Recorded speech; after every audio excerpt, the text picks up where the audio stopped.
godliness, through the knowledge of Him that hath called us to glory and righteousness.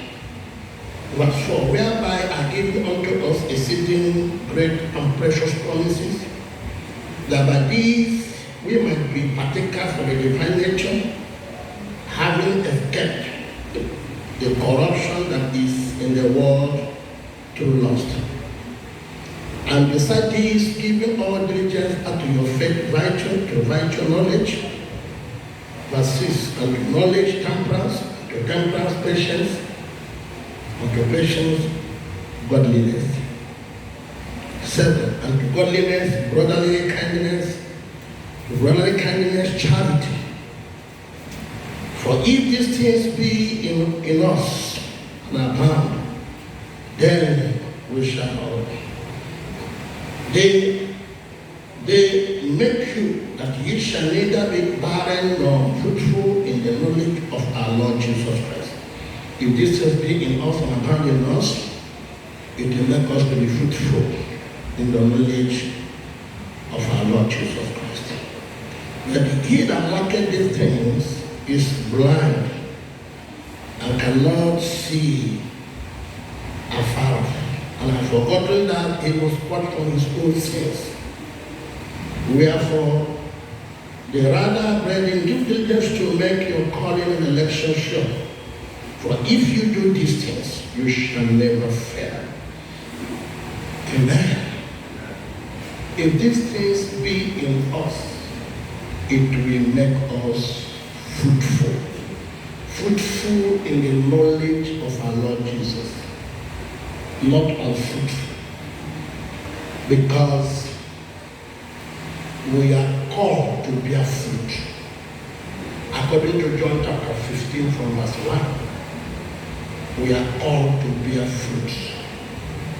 And which fruits are we supposed to bear? The fruits of the Spirit that will beget salvation of souls to the kingdom of God. That's the whole idea, the whole concept of God. What are we looking at? We are looking at conditionalities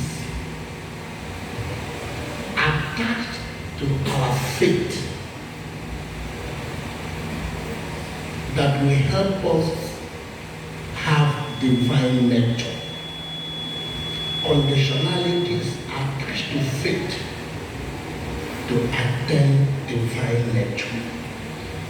This teaching, my spirit tells me that many of us have not grabbed it.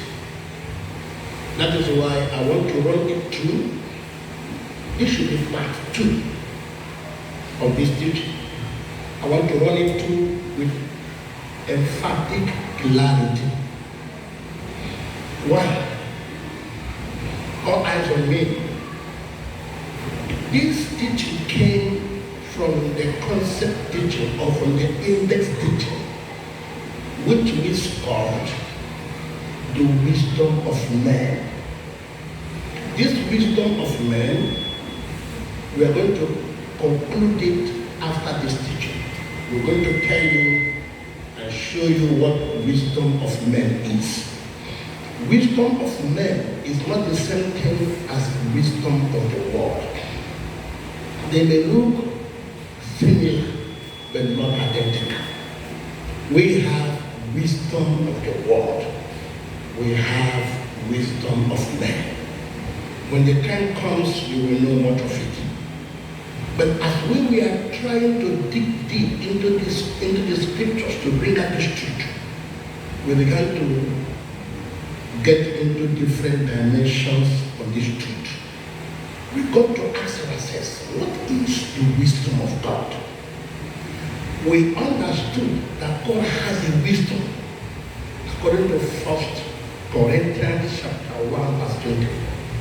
And the Bible made us know that the wisdom of God is Christ, the power of God. Christ, the wisdom of God. So we understood that the whole idea of wisdom of God is embedded in his son Jesus. In other words, Jesus is God's wisdom revealed. When you see Jesus, you saw God's wisdom. When you see Jesus, you saw God's knowledge.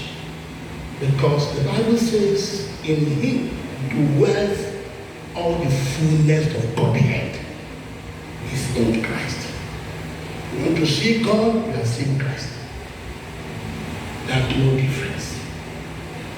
And we understood by the teaching of the Spirit that this wisdom of God was aimed to teach us something